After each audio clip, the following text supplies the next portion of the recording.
اللہ کو آج بھی اپنی انسانیت سے اتنا ہی پیار ہے جتنا آدم علیہ السلام کے دور میں تھا، جتنا نوح علیہ السلام، سمود، آدھے سمود جن کو اللہ نے سزائیں دی اور وہ ایسے پڑے ہوئے تھے، فرمایا کہ جیسے کھجور کے تنے، اپنے آپ کو کڑیل جوان کہتے تھے، لیکن راتوں رات ایسی تیز ہوا چلی ہے، صبح اٹھے تو کوئی انسان ہے۔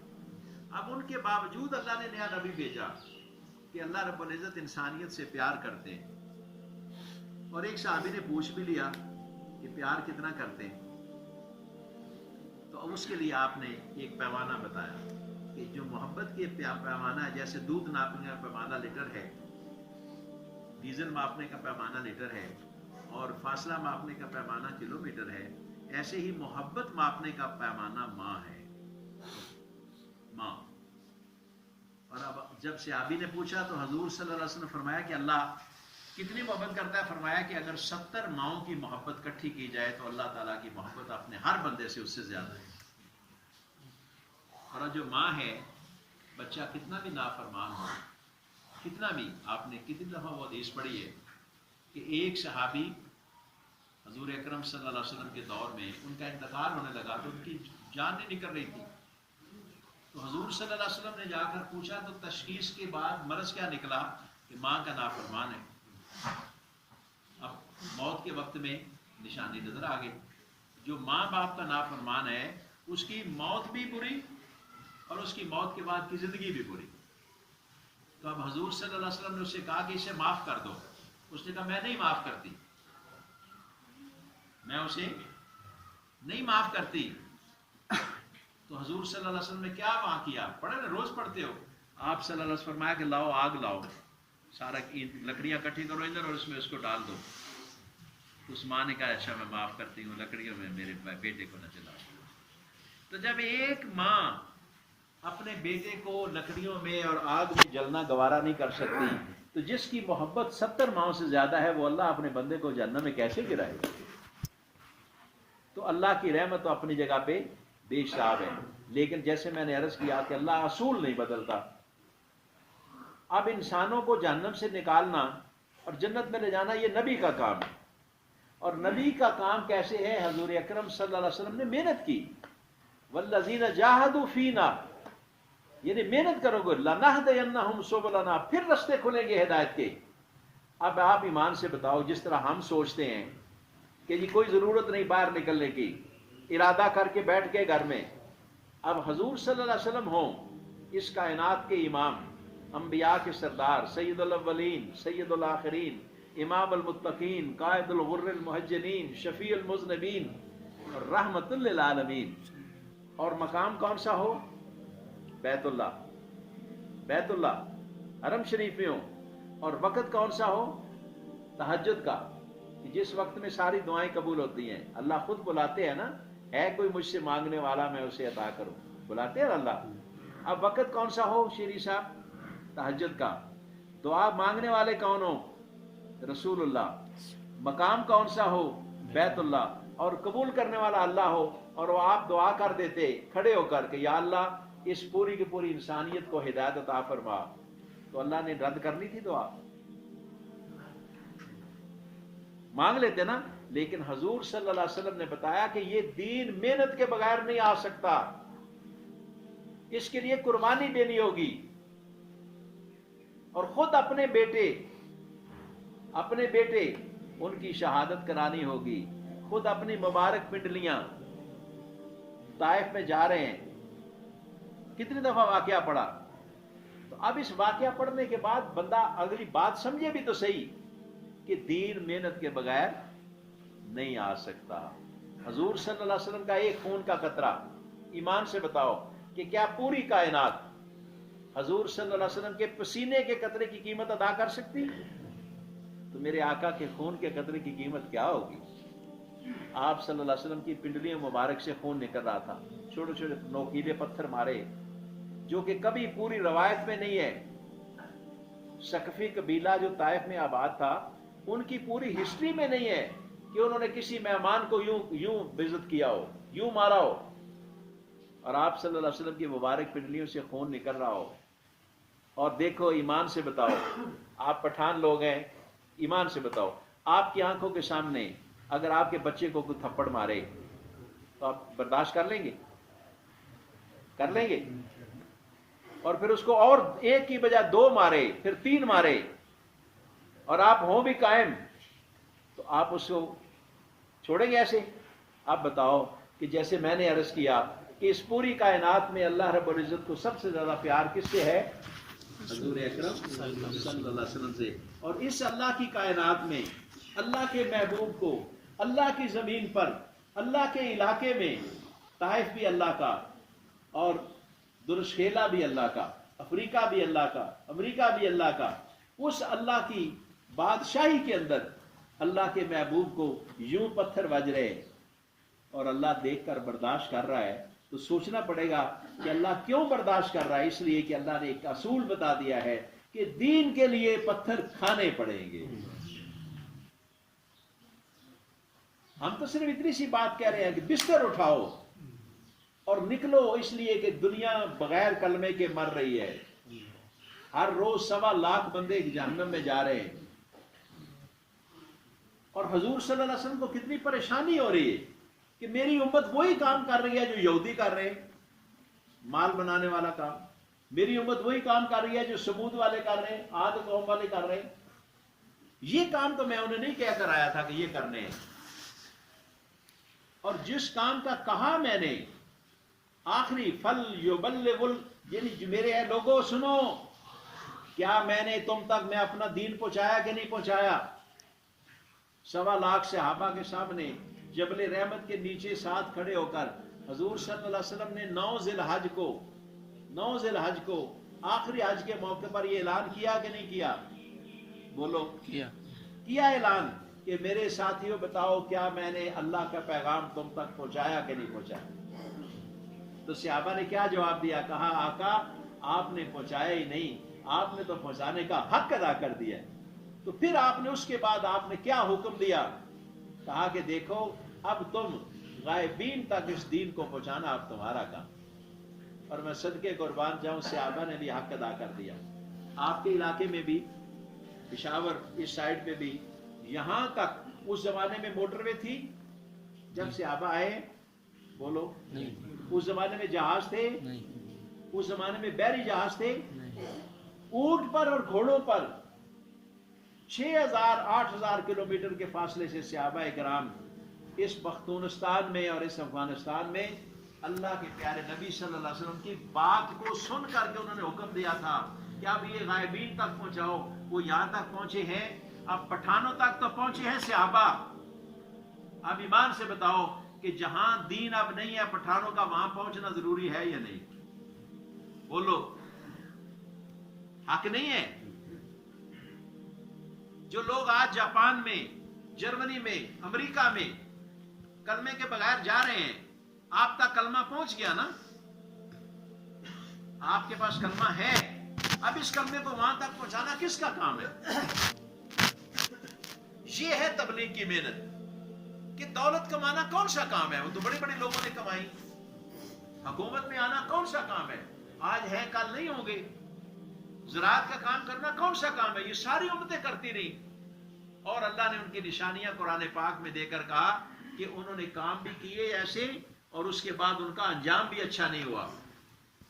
اب حضور اکرم صلی اللہ علیہ وسلم کی امت میں ہونے کا صرف ایک مسئلہ ہے، یہ کلمہ بدل گیا نا. اب لا الہ الا اللہ موسیٰ کلیم اللہ نہیں رہا، اب کلمہ بدل گیا. اب کلمہ بن گیا ہے لا الہ الا اللہ ہو، زور سے پڑھو، محمد رسول اللہ. اور محمد رسول اللہ کا ترجمہ یہ ہے کہ جو بات محمد رسول اللہ صلی اللہ علیہ وسلم نے کہی ہے اس کو مانو. یہ مقصد ہے کلمے کا. اپنی مرضی سے کلمہ پڑھ لیا، لیکن کلمے کا حق تب ادا ہوگا جب وہ کریں گے جو حضور نے فرمایا. اور حضور صلی اللہ علیہ وسلم نے کیا فرمایا کہ سنو، کیا میں نے تم تک اللہ کا پیغام پہنچایا کہ نہیں پہنچایا؟ تو صحابہ نے کہا حضور آپ نے پہنچایا ہی نہیں، پہنچانے کا حق ادا کر دیا. تو آپ صلی اللہ علیہ وسلم نے اس کے بعد کیا فرمایا کہ تم مدینہ میں مسجد میں نمازیں پڑھتے رہو؟ یہ فرمایا کہ دیکھو اب اس پیغام کو لے کر یہ جو عرفات کے میدان میں 1.25 لاکھ بندے سن رہے ہو، اب اس میرے پیغام کو لے کر، اللہ کے کلمے کو لے کر، کیونکہ اللہ نے ایک فیصلہ کر دیا ہے کہ پہلے نبی آتے تھے، لوگ سیدھے ہو جاتے تھے، اور پھر اس کے بعد جب لوگ پھر خراب ہوتے نبی کے جانے کے بعد، تو اللہ نیا نبی بھیج دیتے، نبی نئے آتے رہے، لیکن اب اللہ نے فیصلہ کر دیا کہ اب جب تک میرا نام رہے گا، جہاں جہاں اللہ کا نام ہوگا وہیں وہیں محمد الرسول اللہ کا نام ہوگا۔ اب قیامت تک کوئی کلمہ بدل نہیں سکتا، قیامت تک کوئی نیا نبی آ نہیں سکتا۔ اب یہ ہے ساری تبلیغ کا نچوڑ کہ جو پیغام حضور اکرم صلی اللہ علیہ وسلم والا ہے، اس پیغام کو لے کر اب ہم لوگ دنیا کے آخری کونے میں جائیں۔ آج ہمیں مشکل لگتا ہے، لیکن اللہ کے لیے آسان ہے، آسان ہے۔ واقعات سنے آپ نے کہ سمندر آ جائے گا رستے میں، پھر کیا ہوا؟ صحابہ اس میں بھی چلے گئے، اور جب ہم بھی نکلیں گے اور نیت ہماری وہی ہوگی جو صحابہ والی ہے، تو پھر اللہ آج بھی وہ سمندر ہمارے لیے مسخر کر دے۔ تو درخواست یہ ہے کہ نیت کرو کہ اس کلمے کو لے کر دنیا کے آخری کافر تک جائیں گے انشاءاللہ، اور لے جانے والا کون؟ اللہ ہے۔ اب اس کے لیے یہ تبلیغ کی جو محنت ہے، اس میں درخواست یہ ہے کہ ہر مہینے سارے کام کرتے ہو، دکان ہر مہینے، کاروبار ہر مہینے، اور تبلیغ کبھی کبھی صرف رمضان میں سے روزہ۔ اب نیت کرو کہ ہر مہینے 3 دن کون لگائے، ہر مہینے 27 دن اللہ نے دیے، 30 دن کا مہینہ، 27 دن میں کاروبار کر رہے ہیں، 27 میں، اور 3 دن میں ختم ہو جائے گا کاروبار۔ جو کام 27 دن میں ختم نہیں ہو، 3 میں کیسے ختم ہوگا؟ لیکن اگر ہم 3 دن ہر مہینے لگاتے رہے تو ایک نہ ایک دن اللہ کا یہ کلمہ لا الہ الا اللہ محمد رسول اللہ دنیا کے آخری کونے میں پہنچانے والے لوگوں میں ہمارا نام ہوگا۔ ایک بات بتاؤ کہ یہ جو فوج کا کمانڈر ان چیف ہوتا ہے، اسے فوجی کہتے ہیں، ایک منٹ، فوجی، اور جو گھوڑوں کو فوج کے گھوڑوں کو کھڑکنا کرتا ہے اور ان کی لیڈ اٹھاتا ہے، اسے کیا کہتے ہیں؟